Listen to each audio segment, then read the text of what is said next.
And welcome to the City Future Research Centre seminar series. I'm Dr. Richard. Today's seminar is hosted on the traditional land of the Bidjigal people of the Eora Nation, while today's speaker is located in Canberra, the traditional lands of the Ngunnawal people. So I'd like to pay my respects to the elders past and present, and especially to any First Nations people who are joining us today. Now, in a moment, I'm going to ask Professor Easthope, our Deputy Director, to introduce our speaker. But first, some quick housekeeping. If you're joining online, please mute your microphone and turn off your camera during the presentation. When we get to the Q&A, if you'd like to turn these back on, then you're very welcome to. You can also put a question into the chat, and my associate Parian should be monitoring the chat for questions. Now, the Bidjigal and the Ngunnawal people, they coexisted happily for thousands of years. So I'd like to remind Professor Easthope to keep this in mind as she introduces our speaker. Thanks, Richard. Welcome everybody to our seminar for this Friday. I'm very pleased to have back with us Professor Hal Pawson. Hal is Professor of Housing Research and Policy at the University of New South Wales and Associate Director of the UNSW Sydney Futures Research Centre. He's also a visiting professor at Heriot-Watt University, Edinburgh, where he used to work until 2011. Hal's research interests include homelessness, social housing, private rental markets, and urban renewal. And his latest co-authored books include Housing Policy in Australia, A Case for System Reform. And Hal's got a really interesting presentation for us today, which I'm very excited to hear. The 3 discourses of housing reform. So without further ado, over to you, Hal. Yeah, thank you very much, Hazel. And I'd like to repeat Richard's acknowledgement of country. And I'm speaking to you from the lands of the Ngunnawal people in Canberra and pay my respects to elders past and present. So, yeah, I'm going to try to unpack the term. That's what we mean by housing reform, and talk and make some claims about some ways that we could classify some of that, some debates that use that term. So I'm going to try to really answer the question, or at least address the question, why is progressive or any form of housing reform very hard? And maybe why is it particularly hard in Australia? And then I'm going to make this claim that there are 3 discourses or narratives that we can identify in recent and current debates, and finally ask what innovations or strategies could make it a little bit more likely that some meaningful housing reform might actually take place, because we really haven't seen any fundamental housing reform for decades. And I'm going to be talking both I'm framing this in the context of Australia and the UK, and so making some sort of allusions to debates that have been taking place in both countries, in quite a lot of which has been very much in parallel. And this all comes from a book chapter which is coming out, I think, fairly shortly, in a book edited by Keith Jacobs and colleagues. So there's really 4 parts to this: an introduction, a framing section about what we mean by policy reform and how does it apply in housing, and then there's 3 discourses, and then I'll try and make some conclusions. So the first part, the introduction. So the word reform is ubiquitous. And it means different things to different people. It is, I think, quite a slippery term and often not really clearly defined. It is often exploited, I think, because it is a way of, it's a kind of positive word. And often, I think, in the last 10, 20, 30 years, it has tended, or it has frequently been used by governments as a way of sanitizing changes which are in fact maybe not always for the better, but in any case, many of the changes that governments have talked about when they've used the word reform have in fact involved some forms of deregulation or marketisation.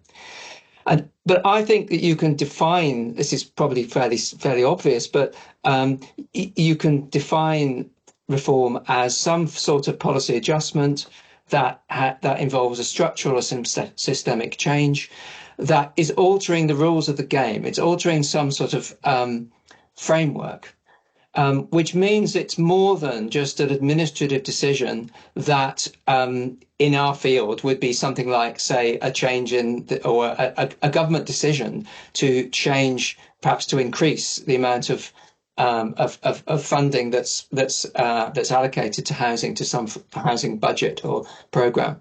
That, I think, is not a reform, or not necessarily a reform. So I think it needs to involve some form of legal, structural, or institutional adjustment. And some of that means is that there are limits to what we can, I think, correctly term as reform. And where the proposed, so it's about a proposed measure which is within the boundaries of the existing institutional order. It doesn't. If a proposal is being put forward that in fact amounts to a fundamental change to that established order, then I think that's the boundary of reform, and maybe going beyond it. So I think there's, in our space, I think many people would agree that fundamental reforms have not taken place for a long time and are very long overdue. And that's not only in the housing policy area. I think many economists would argue that there are many other areas where there's a kind of a blockage to reform. And some of the reasons for that, which were discussed in a sort of quite thoughtful paper by John Daly a few years ago, his arguments include the growing dominance of political advisors over government officials, the ubiquitous nature or the ubiquitous existence of what he calls focus group-led policymaking,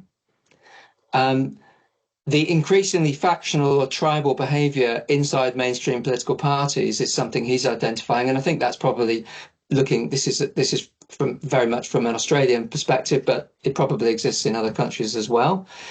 And finally, but I think very importantly, the growing tendency for the news media to play to the reinforcement of consumers' existing or citizens' existing beliefs, maybe to a greater extent than was true 20, 30 years ago. And we also, of course, none of those bullet points there mention the word social media, but that's certainly also a very important factor. And the fear of an instant social media backlash, I think, is one of the factors which is tending towards very risk-averse behaviour among policymakers and politicians, particularly in policy areas where you have a zero-sum kind of scenario where any change may be very beneficial for many people, but there are losers as well, and that's often true with ideas that we might have about housing reform. So, just to say something about policy reform specifically in housing, when we want to think about how examples of what we might call genuine housing reforms on a significant scale, there were some very big ones in the latter decades of the 20th century. And I think those very much established the regime that we live under today. And, very modest changes have taken place since. And that's true both for the UK and Australia, I would say. And those include, I think, probably the most important one would be the deregulation of mortgage markets, which was a part of a much bigger financial deregulation of the 1980s, primarily. In the housing space, the establishment of a liberal market or a lightly regulated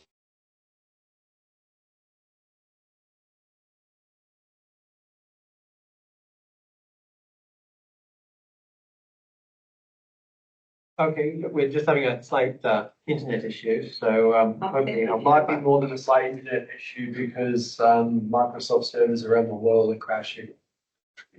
Ah, I just lost access to both my computers, and it's on the front page of Sydney Morning Herald. It's everything's shutting down on computers. So I just messaged Hal to tell him that we've lost him. I suspect his computer just crashed. Yeah, Well- Charlie's just sent me this. Yeah. That's I've got that on both my computers. And if you, it's sounds like we may be hearing some quite momentous and contemporary news in lieu of Hal's talk. he's been hit. You just can't log back in. He's restarting his computer, he says. Yeah, no, I think he's gone. Okay, well, look, we'll give it a couple of minutes, but if it doesn't happen, then we may have to sort of adjourn until next week or something, because it's proving to be a very interesting talk. But apparently, Microsoft's issues may be even more pressing. Is it Microsoft that's crap? Yeah, it's Microsoft's outrage. No, this is Outrage or outage? It's an outrage. I'm going to say it's an outrage. Just told him we're going to hang on and see if he gets back on, that there's a national crash with Microsoft. We might have to reschedule. Should we give him 5 minutes? Is Hal still talking? No, he's restarting his computer. You know, just it automatically just shuts your computer down and then puts it out of a loop. Okay.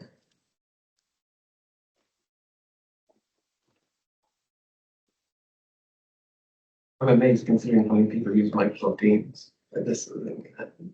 It's the whole operating system. Yeah. Windows. Give it a hack. I don't know what it is, but they're saying there's flights being cancelled around the US, there's supermarkets closing, banks closing. Huge. Give it a hack. It's huge. Yeah, it's huge. It's like the story of the moment. It's a little bit more like story. Let's go to UNSW IT and I'll say we're investigating. Just the story, is it? Really, no. Like, Shows how fragile we all are. does. Well, as long as they're still serving beer at 5 o'clock. Yes, I've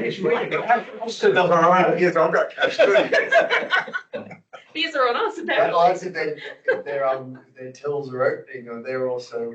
Oh, but that could be a problem. Now we have an issue. Then it'll have to be free beer. It's like, Hal said he's still trying to restart. no, I think We might have to the reschedule. line outside IT is growing steadily. It's pretty serious. That shows how strategically vulnerable we really are. Yeah. Yes, exactly. Yeah. The rush to everything being done online can be catastrophic. Yeah. For those of you online, Hal is trying to restart his computer. We're going to give him a couple more minutes. So please hang on. We'll see if he comes back. But I'm pretty sure he's on Microsoft, so he might not.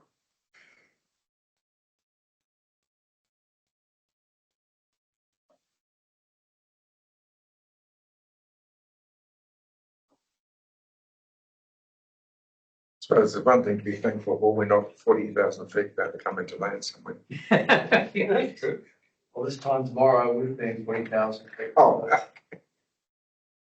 Maybe that mightn't happen. I think the ILS system is on Microsoft as well. Is that they're saying all the flights, so many Well, it flights would in the affect those US that that are already being cancelled Yeah. right now? There you are, there's the answer. Across the US. Pretty significant. Well, considering Microsoft owns ChatGPT, it could be that there's You're back. Hey, Are you using your phone, Hal? I'm back. Congratulations. Wow. Are you on your computer or phone? I'm a computer. Yeah. Wow, that's Great. impressive. And we've still got 50 people online and a bunch of people in person. So In fact, Let's we've try and gone up by reshare. Okay. Your computer's working, that's great for all of us. Good. Well done. Can you see that? Yes. Yeah, you just need to put it into slideshow mode so it's a bit bigger.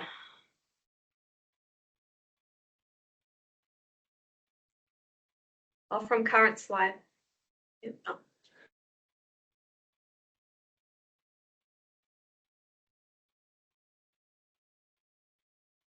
Okay. I think I was maybe in this one. Yeah. Okay. Shall I just carry on? Yes, please. All right. So a bit of history. These are some of the key reforms of the 80s and 90s, or changes, which we could call housing reforms, which are really established a lot of the architecture that is still very, very familiar today. And that included the mortgage market deregulation, the private rental regulatory system, tax settings for private housing ownership, and also, importantly, policy decisions on housing provision for low-income households, which strongly preferenced the government intervention on the demand side, and giving that, taking away or switching away from supply subsidies, bricks and mortar subsidies, we could call those. And I'm now trying to go on to the next slide, but it's not letting me. Just a minute.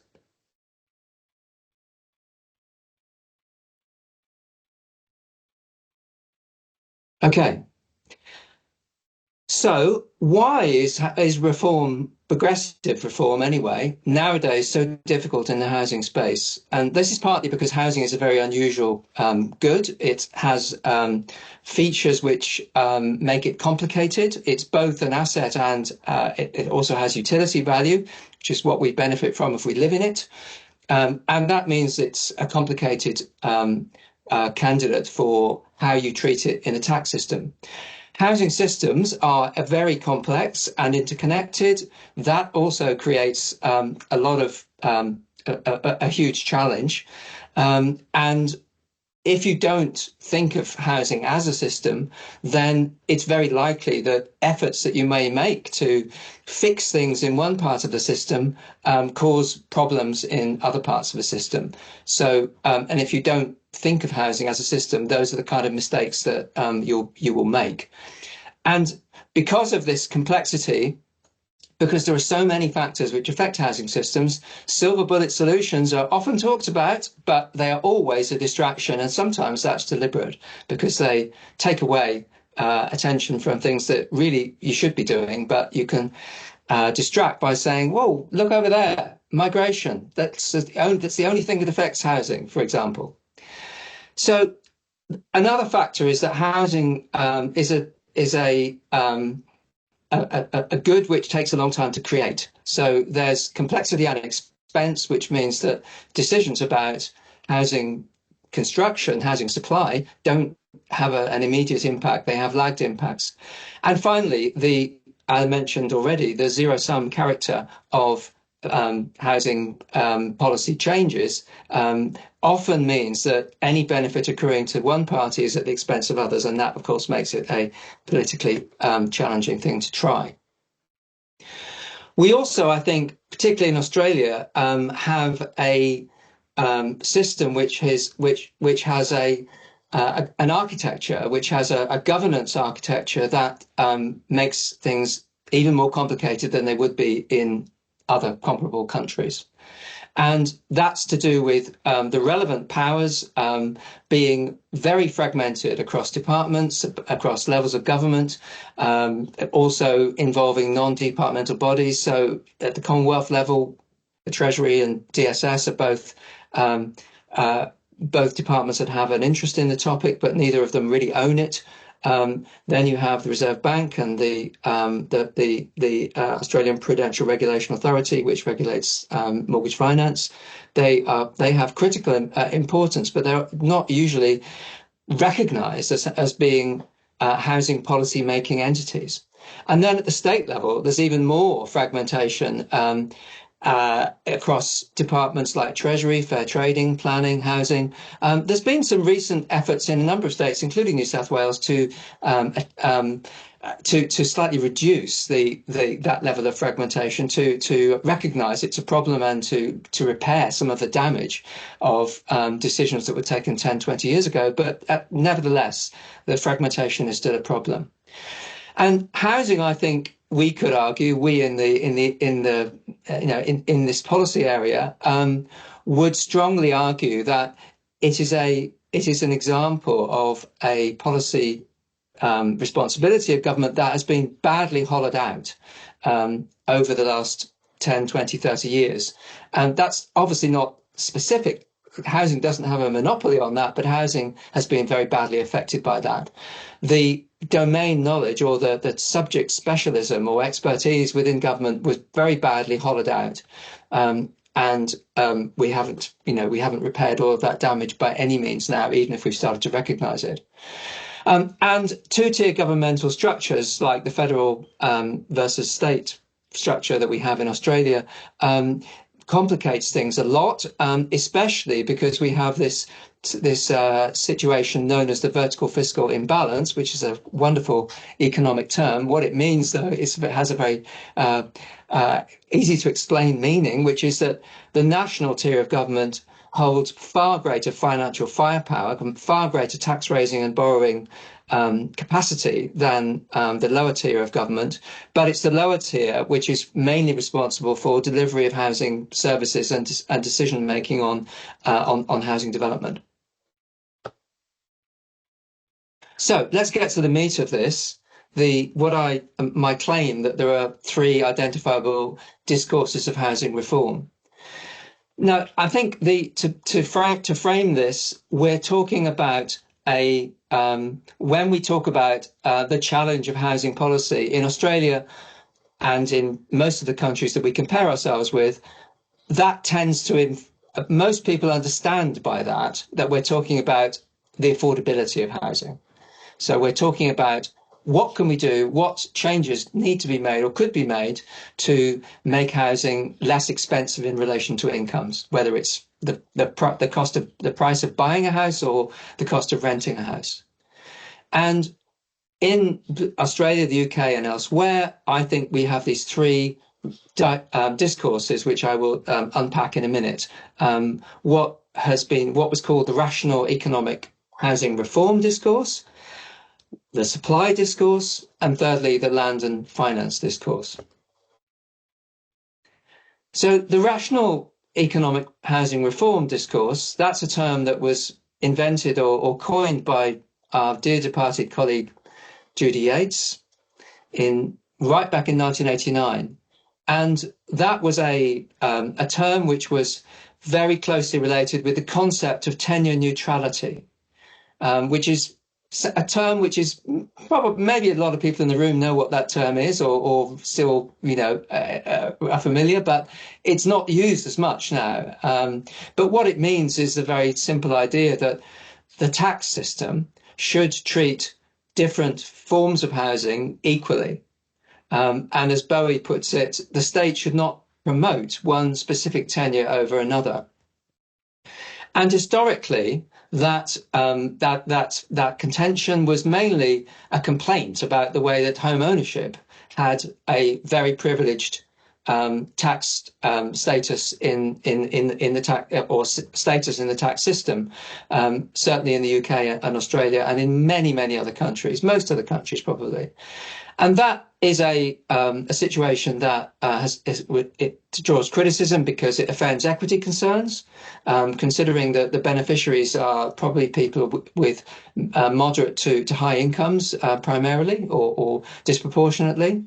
It offends economists because it channels investment towards a form of asset which is fairly unproductive in relation or in comparison to other ways that you could invest your capital, and also because the capitalization, the way that the existence of subsidies or to the value of property are sort of built into the cost of property.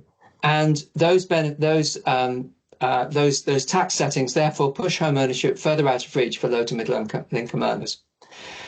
Nowadays, of course, in Australia anyway, but to some extent other countries as well, the focus of this concern, or this people who would still talk about tenure neutrality or think about it, are mainly targeting their fire towards the tax breaks that benefit private landlords more than anything else. But in principle, homeowners actually, and in practice, home ownership is even more privileged, and it's just seen as something which is, I think, hard to criticise, because politically the feasibility of any change to that is even harder to imagine than it is to imagine that changes could be made to private landlord tax breaks.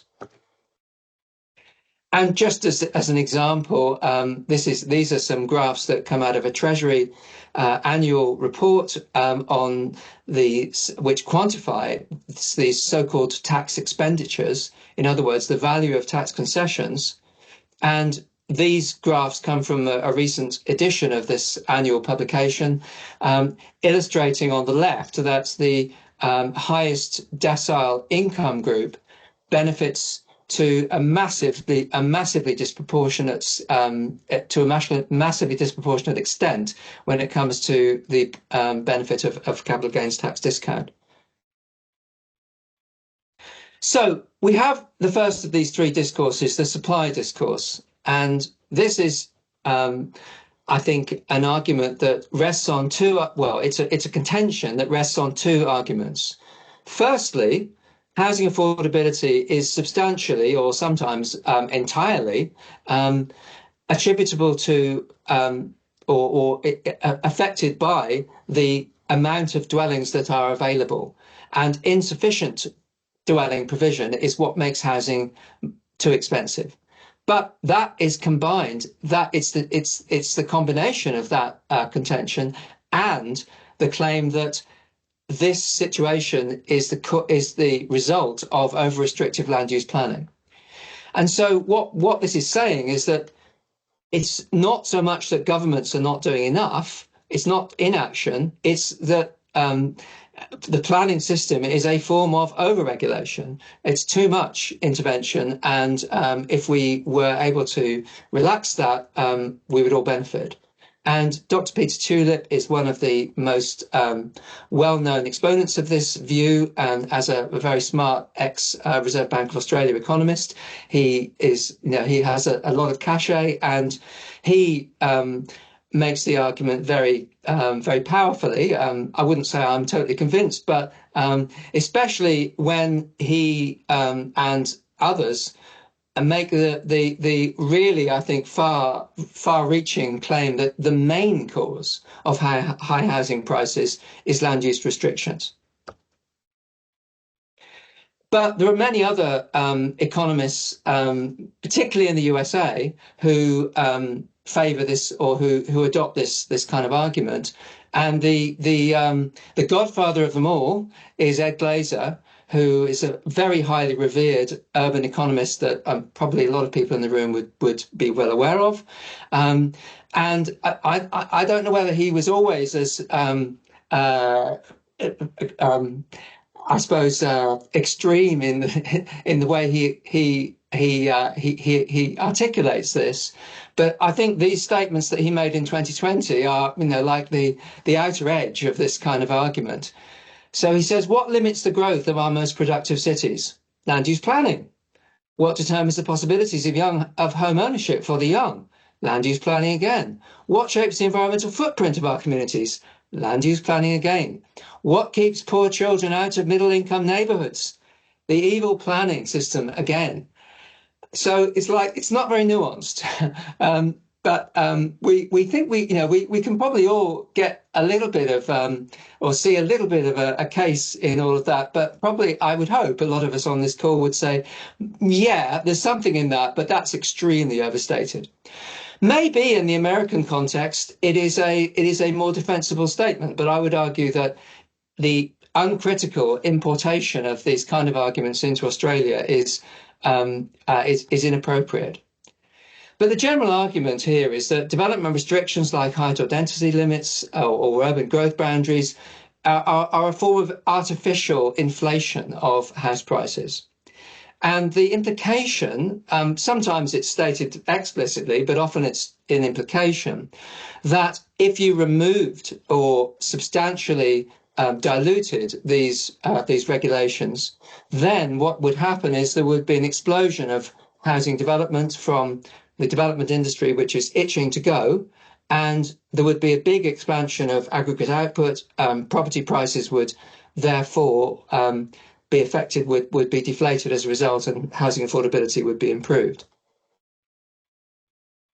So what we have here is a discourse which brings together free market economists, people who feel that markets shouldn't be interfered with any more than the absolute minimum, because it's always damaging to do so.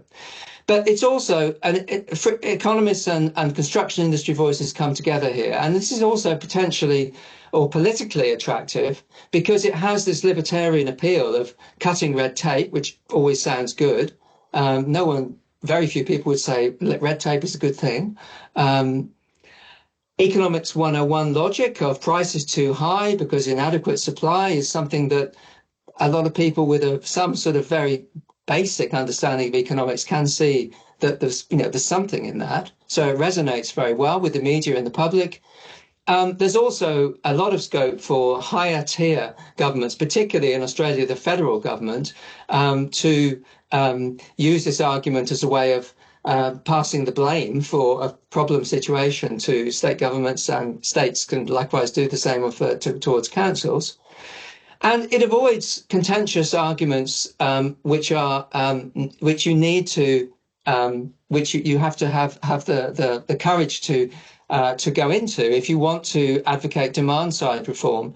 And it's a challenge to do that, and plenty of scare campaigns around that are possible on tax and migration, for example. So I think all of those help to explain the dominance of the supply discourse in federal and state government thinking in Australia and in many other countries as well. But this does not have an entirely dominant position. This kind of thinking is challenged even by many economists. And Peter, I've never managed to convince Peter Tulip that this is the case, but his position is that all economists agree with me, and unfortunately there are quite a few planners who don't understand economics. They're the only people who disagree. That is absolutely not the case. It might be nearer to the case in the USA, but it is not the case in Australia. So the third discourse, I think I've given the term the land and finance discourse, and Josh Ryan Collins, who I'm illustrating here, is one of the main spokespersons for this. He's a planning academic or political economist at UCL in London. And Ryan Collins and his colleagues, their position would be quite critical of the supply discourse, mainly on the argument that it doesn't fully or doesn't properly recognize that land is a unique commodity, and some of the economics 101 rules, which can apply very effectively to other commodities, really don't work when you try to apply them to land and housing, especially because of the behavioral characteristics of the development industry. So what do I mean by special qualities? The fact that it's a monopoly, land can't be reproduced or only in a very, very minimal way. And as a result of that, the ownership of land gives those who have it a special political and economic power, which is greater than for other kinds of commodities because of this monopoly quality. So from the very recently published, in fact, I think only published today, formally, report by Prosper, there's a very good quote there, because Prosper are very much in this realm of thinking, the Australian group that takes forward the ideas of Henry George. And their contention here is that while zoning regulates housing density, the pace of construction depends on how many sites are developed, which is a market choice. So rezoning, as they see it, can move housing around. That's why you do it. But there's no reason to expect overall a faster growth of supply from rezoning decisions. In other words, you're shifting the pieces around the chessboard, perhaps rather than adding new pieces to the chessboard by making those kind of changes. So that comes from the idea that the overriding influence on development decisions, both current and is both the current and expected condition of the market. The corollary of that is that deferred or staged development activity is often an entirely economically rational way to proceed if you are a landowner or a land developer, especially where there's very little tax incentive to nudge you towards developing more quickly than otherwise you would like to.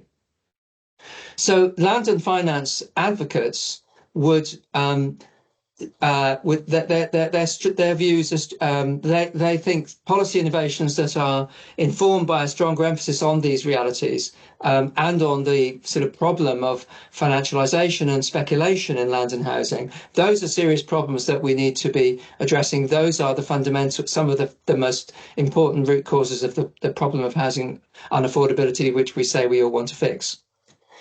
So land value taxation is one of the most strongly recommended approaches of the advocates of the land and finance discourse.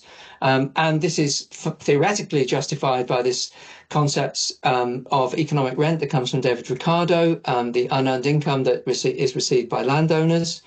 It's about discouraging the speculative acquisition and holding of land. That's considered to be a critical source of the dysfunction of housing systems. And I think all of this chimes with a growing realization that in countries like Australia and the UK, and many others as well, it's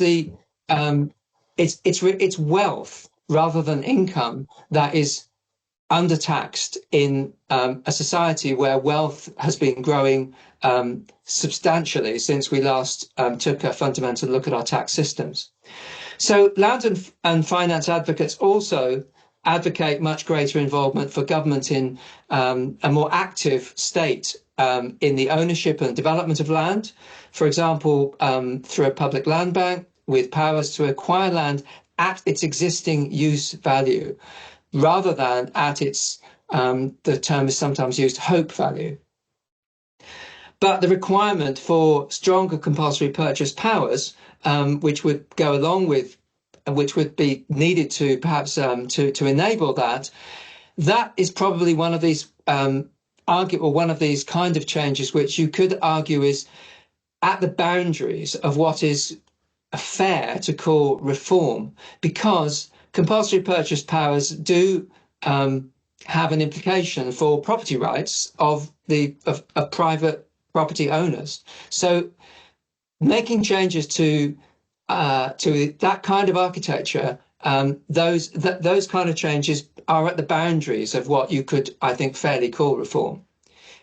Another suggestion that comes from land and finance advocates is that we could restore what Australia and other countries had historically in the 1960s, 1970s, up until the 1980s, a regulatory preference in the housing finance system, in the regulation of mortgage provision, mortgage issuance, a regulatory preference for first home buyers over existing homeowners or indeed investor landlords. And that would be, again, at the boundary of what I think we could call within the existing regime, because it's a pretty heavy intervention into the market. So just very briefly to conclude, I think I've argued that it's decades since these countries that we've been speaking about today saw fundamental housing reform. We've got housing systems that are the product of archaic settings. Many things have changed in the world over that time, in the 30 or 40 years that these settings have been in place. And some of these changes have supercharged private housing investment, therefore inflating property prices and the flow of economic rent to landowners. And those changes are completely unrecognised by these tax regimes which remain in place, tax and regulatory regimes that remain in place. And going back to Daly's paper that I mentioned a little bit earlier, Daly therefore argues that there are some of the changes that he would argue, some of the institutional changes that might help to create the conditions for reversing some of these trends include strengthening independent policy institutions that build an evidence base for reforms, restricting the influence of interest groups and lobbyists, and rebuilding the policy-making capacity of government itself. And these arguments were, Daly is writing from an Australian perspective, but I think some of these arguments apply more broadly. So, what kind of pathway, what remote chance is there of finding a pathway towards such a set of changes? It's very hard to imagine how you could do so without bipartisan support, particularly because the long-term nature of the kind of plans that you would need to make a fundamental change of this kind isn't something that you can do quickly. And almost inevitably, there will be a change of government at some point within a phased introduction of the kind of reforms that I think, and many of us think, that we need. You can't imagine, a sensible plan would be 10 or 20 years, not, the 3-year time horizon of an Australian Commonwealth government. So bipartisan political support is a very hard thing to imagine ever being able to achieve the kind of changes that I think we need without that. However, of course, that's extremely hard to get. But one way that governments historically, traditionally, try to go about doing that is to set up some kind of commission of inquiry, whether that's a royal commission or an expert group. That's a traditional stratagem with some potential to create a basis for bipartisanship, the possibility of that. And the Henry Taxation Review that reported in 2010 is, I think, a pretty good example, and sort of almost by coincidence, I think. In the UK, there was a wide-ranging tax review almost at the same time called the Merleys Review through the Institute for Fiscal Studies. Now, neither of them succeeded. So, I'm proposing something here which doesn't have a proven track record, but something like that, I think, is one of the pathways that we perhaps should be or could be advocating for. And so finally, I think a final set of reflections in conclusion, a precondition for the idea about redirecting resources, which I think is fundamental to the rational economic case for housing reform. I think a fundamental precondition for that is securing the political and electoral support for that kind of change by making it increasing the transparency of how much we actually spend already on the current system, and Treasury is doing its bit by annually publishing at least a statement which does have some numbers in it, which gives us some sort of official estimates to use for that. But various politicians, including Senator David Pocock, have also, I think, assisted that recently by commissioning the Parliamentary Budget Office to produce projections which show how a what would be the benefit, what would be the payoff from a phased and grandfathered set of changes that try to implement that sort of redirection of resources type of reform. I think we can also be making the case more strongly that not doing any of these things isn't only damaging to individuals, to households who are at the sharp end of this. People sleeping rough, obviously, that would be an extreme example, but far greater numbers of people than that nowadays under a lot of pressure with their mortgage or with their rent payments. Okay, that's something that's relatively well known and relatively well publicised in the media, with the difficult stories of the difficult situations that many individuals are facing, even in times which are not quite as extreme as the last couple of years. But that isn't the only cost. The cost of inaction is also the entire economy and the Australians as a whole, even those who feel themselves to be completely insulated against these kind of housing cost pressures.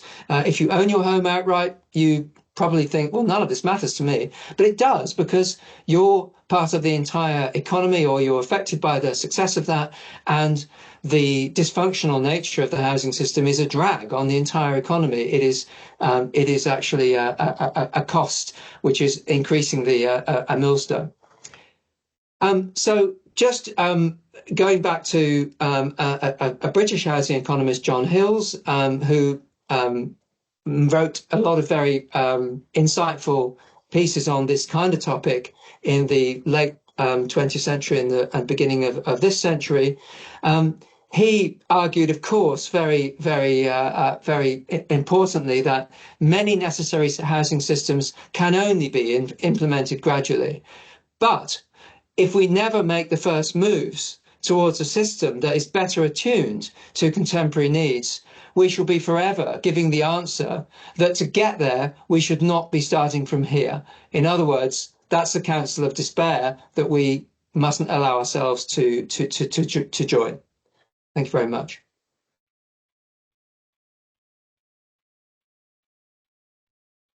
Well, thank you very much. That's a brilliant presentation. So I do want to thank our speaker, Professor Hal Pawson, especially for pushing through and getting past those technical issues earlier. So thank you very much. So we have about 15 minutes now for questions and answers. So if anyone has any questions, please. I have a pressing question, Hal, and it's a curly one, because I don't know the answer. But if we assume that we do actually need more housing, and if we assume that the private development industry is not going to flood the market with so much housing that it brings down prices, and therefore we assume that the government or someone not-for-profit needs to be delivering more housing. So there's a whole bunch of assumptions there. If we get to that point, which is kind of where I'm at in my mind, how do we get to the point at which that housing can be delivered? How do we either motivate the private sector to deliver enough housing for government that it undercuts their profit, or how do we skill up not-for-profit housing deliverers or government to deliver enough housing? Do you have an answer to that? The development industry certainly isn't going to be expanding its output at risk to itself. So we have to, I think, ultimately one of the objectives, a housing reform objective, which I think is not talked about nearly as much as it should be, is we should be trying to work towards a housing system that is less volatile than the one that we have, a system where the level of risk that the development industry has to, in a sense, insure itself against, is less than it is in a system that is a very boom and bust system that is the one that we live in. And so I think that that comes about partly because we have a very, very unbalanced system where we have a polarized set of housing outputs. We have small apartments in cities and mansions, or often relatively large suburban housing being built at the fringe. And so I think another aspect of that polarization is the polarization where we have only a tiny non-market housing sector, as part of the housing production system of the country, and that means that we don't have very much ballast. We don't have much counter-cyclical component within the housing system. So I think we need to work towards a system which isn't so polarized in terms of what it produces or in the structure of the production system itself. And I think if we did that, we would we would be moving towards a system which doesn't have as much risk for the development industry as the system that we're in. And if that was the case, then the scale of the profit margin, which would need to be fulfilled before a development can go ahead, might be less. We might be able to reduce that on the current one. It might be that the banks would be comfortable with profit margins that were somewhat lower. And so the result of all that is that it's possible that development projects that are currently not viable because they are not clearing that high hurdle of profitability, which is necessary to insure against a very volatile system, become viable. So that doesn't entirely answer your question, but I think it's relevant to it. I think it does, Hal, in the sense that what you're saying is if we could increase the ability of the not-for-profit development sector to deliver housing, that would not only happen on its own, which was my question, but it would also help the private for-profit sector to deliver at a lower price, essentially. Yeah, that's right. That's right. And not a lower price, but at lower profit margins. Yeah. It would make more schemes viable which currently aren't. But there's another component to the production system which would, in my opinion, also help to diversify or move us away a bit from this very polarized production system that we have, and that's the build-to-rent industry. And I think is a form of housing product that is less vulnerable to cyclical changes in the housing market, and therefore would even though it's a market product, would still would go alongside a bigger not-for-profit and maybe a government production sector in offsetting the highly polarized system that we have at the moment, where the vast majority of housing output is produced by for-profit developers for individual purchasers rather than for institutional commissioning entities. So Chris Martin had something. We'll get to a question, but it's just to tweak one of the assumptions that Hazel made, and I think it links to that last comment about build to rent, and that's where the question will lie. So I don't think it's about. I think this is where some of the discourses of reform are talking across each other, and the idea that a developer won't develop if it is going to drive down the price. And I think the tweak that we have to make to that idea is it's a different balancing act that they're doing. A developer will be looking at, is it more profitable to develop a certain product, a certain amount of product for the market now, or is it more profitable to hold that back for another sort of development further on the track, keeping in mind that holding it back also comes with some costs. So it can be more profitable now, even if that means prices come down. But the key thing is that there is this speculative thing about another future development potentially being more profitable for that particular piece of land, because because land's a special thing. So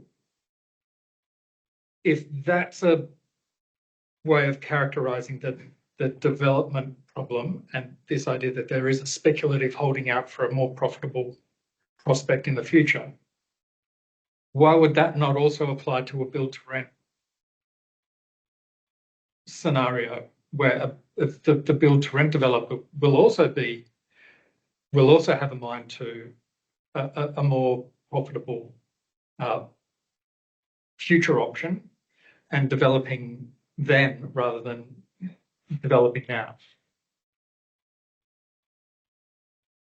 Yeah, I can see the logic of the argument. I don't think that I'm certainly not going to contest that. I think the significance of the developer behaviour of a build to rent developer as opposed to build to sell developer, though, is conditioned by the demands of the commissioning body, which is the financier behind the project. And if that entity is interested in, which we believe is the prime motivation of build-to-rent finance, is to create a reliable income stream from rents, not so much concerned with the capital value of the building, then it doesn't make as much. It's not of so much concern that we might be currently in what looks like the beginnings of a housing market downturn, where the average price of an apartment is going to be the same or a bit less in 2 or 3 years than it is now. So it's that short-term horizon is really important for individual purchasers of property, and therefore builders who build for that group. I think it's less important to the financial interests which are the underpinning for a build to rent product. Okay, very good. I'm getting land tax also comes in, but we've got some questions online here about in terms of, someone says who's that? Roman says, I love the reference to the Henry Review, if only it was all implemented. And Ridge Wade, who's congratulating a great presentation. I was wondering if you could give a brief overview of the regulatory preference for first home buyers in mortgage lending that you mentioned that took place a decade ago. Yeah, thank you, Reg. Well, I think up until the deregulation of mortgages or mortgage finance in the 1980s, there was it was a very, very different system that you needed to navigate if you were looking to become a home buyer for the first time, in order to get your mortgage.